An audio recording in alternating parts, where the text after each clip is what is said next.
എവിടെ? അംഗനവാടിയില്. അംഗനവാടിയിൽ എന്തോ വേണ്ടേ? ബിരിയാണി. ഉപ്പുമാവുമാട്ടിട്ട് ബിരിയാണി. ഉപ്പുമാവ് മാറ്റിട്ട് ബിരിയാണിയും എന്തോ പൊടിച്ച കോഴി പറയാം കേട്ടോ. നമുക്ക് പരാതി അറിയിക്കാം കേട്ടോ. നമസ്കാരം. അങ്കണവാടിയിൽ ഉപ്പിന് പകരം ബിരിയാണിയും പൊരിച്ച കോഴിയും വേണം. ഒരു കുരുന്നിന്റെ നിഷ്കളങ്കമായ ആവശ്യമായിരുന്നു അത്. ശംഖു എന്ന കുട്ടിക്ക് അമ്മ ഭക്ഷണം വാരിക്കൊടുക്കുന്നതിനിടയിൽ തനിക്ക് ഉപ്പുമാവ് വേണ്ടെന്നും അങ്കണവാടിയിൽ ബിരിയാണിയും പൊരിച്ച കോഴിയും വേണമെന്നുമായിരുന്നു കുട്ടി ആവശ്യപ്പെട്ടത്. ആവശ്യമായി എത്തിയ കുരുന്നിന്റെ വീഡിയോ സോഷ്യൽ മീഡിയകളിൽ വൈറലായിരുന്നു. ഇപ്പോഴിതാ കുരുന്നിന്റെ ആവശ്യത്തിൽ ഇടപെട്ടിരിക്കുകയാണ് ആരോഗ്യവകുപ്പ് മന്ത്രി വീണ ജോർജ്. ശംഖുവിന്റെ ആവശ്യം പരിഗണിച്ചുകൊണ്ട് അങ്കണവാടിയിലെ ഭക്ഷണ മെനു പരിഷ്കരിക്കുന്നതിൽ ഇടപെടുമെന്നാണ് മന്ത്രി വീണ ജോർജ് പറഞ്ഞിരിക്കുന്നത്. ആ മകൻ വളരെ നിഷ്കളങ്കമായിട്ട് പറഞ്ഞ ആവശ്യം ഉൾക്കൊള്ളുകയാണ്. കുട്ടികൾക്ക് പോഷകാഹാരം ഉറപ്പുവരുത്തുന്നതിനായി വിവിധ തരം ഭക്ഷണങ്ങൾ അങ്കണവാടി വഴി നൽകുന്നുണ്ട്. ഈ സർക്കാരിന്റെ കാലത്ത് അങ്കണവാടി വഴി മുട്ടയും പാലും നൽകുന്ന പദ്ധതി നടപ്പിലാക്കിയിട്ടുണ്ട്. അത് വിജയകരമായി നടക്കുന്നുമുണ്ട്.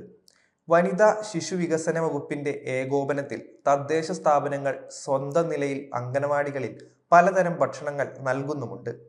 ശംഖുവിന്റെ അഭിപ്രായം പരിഗണിച്ച് ഭക്ഷണ മെനു പരിശോധിക്കുമെന്നും മന്ത്രി വീണ ജോർജ് വ്യക്തമാക്കിയിട്ടുണ്ട്. എവിടെ? അംഗനവാടിയിൽ എന്തോ വേണ്ടേ? ബിരിയാണി.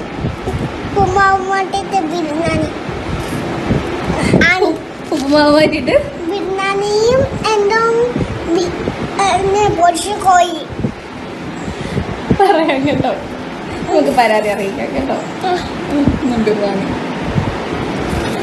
ദേവികുളം ഗ്രാമപഞ്ചായത്തിലെ 1-ാം നമ്പർ അങ്കണവാടിയിൽ ശംഖു എന്ന ഓമന പേരിൽ വിളിക്കുന്ന പ്രജ്വൽ എസ് സുന്ദർ, അങ്ങനെയാണ് ഞാൻ മനസ്സിലാക്കിയത്. ആ മകനാണ് അവൻ്റെ ഏറ്റവും നിഷ്കളങ്കമായിട്ടുള്ളൊരു ആവശ്യം ഉന്നയിച്ചത്. അവൻ്റെ അമ്മയാണ്, കുഞ്ഞിൻ്റെ അമ്മയാണ് അത് വീഡിയോ എടുത്ത് പുറം ലോകത്തേക്ക് എത്തിച്ചത് എന്ന് മനസ്സിലാക്കുന്നു. പക്ഷെ വളരെ മനോഹരവും വളരെ നിഷ്കളങ്കവുമായിട്ടുള്ളൊരു ആവശ്യമാണ്. ആ കുഞ്ഞ് ആവശ്യപ്പെട്ടിരിക്കുന്നത് അവൻ അങ്കണവാടിയിൽ ഉപ്പുമാവിന് പകരം ബിരിയാണിയും പൊരിച്ച കോഴിയും വേണം എന്നുള്ളതാണ്. ഒരു കാര്യം ഇതുമായി ബന്ധപ്പെട്ട് പറയാനായിട്ട് ആഗ്രഹിക്കുന്നു. ആ അമ്മയ്ക്കും അങ്കണവാടി ടീച്ചറിനും അവിടുത്തെ അങ്കണവാടി ടീച്ചറിനും അതോടൊപ്പം അവിടെയുള്ള എല്ലാവർക്കും എൻ്റെ സ്നേഹാഭിവാദ്യങ്ങൾ. ശംഖുവിനും, പ്രിയപ്പെട്ട ശംഖുവിനും തീർച്ചയായിട്ടും ശംഖുവിൻ്റെ ആവശ്യം പരിഗണിച്ചുകൊണ്ട് നമുക്കിതൊന്ന് പരിഷ്കരിക്കുന്നതിനെ കുറിച്ച് ആലോചിക്കാം. എങ്ങനെയാണ് നമ്മളുടെ ഇപ്പോഴുള്ള, ഞാൻ പറഞ്ഞല്ലോ, മുട്ടയും പാലും നമ്മളിപ്പോൾ ഉൾപ്പെടുത്തിയിട്ടുണ്ട്.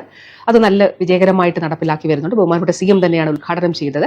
അപ്പോൾ നമ്മളുടെ ഈ ഒരു ഇപ്പോൾ നിലവിലുള്ള ഒരു മെനു എങ്ങനെ പരിഷ്കരിക്കാം എന്നുള്ളത് തീർച്ചയായിട്ടും പ്രിയപ്പെട്ട ശംഖു മോൻ ഉൾപ്പെടെയുള്ള എല്ലാ കുഞ്ഞുങ്ങളോടും പറയാനായിട്ട് ആഗ്രഹിക്കുകയാണ്.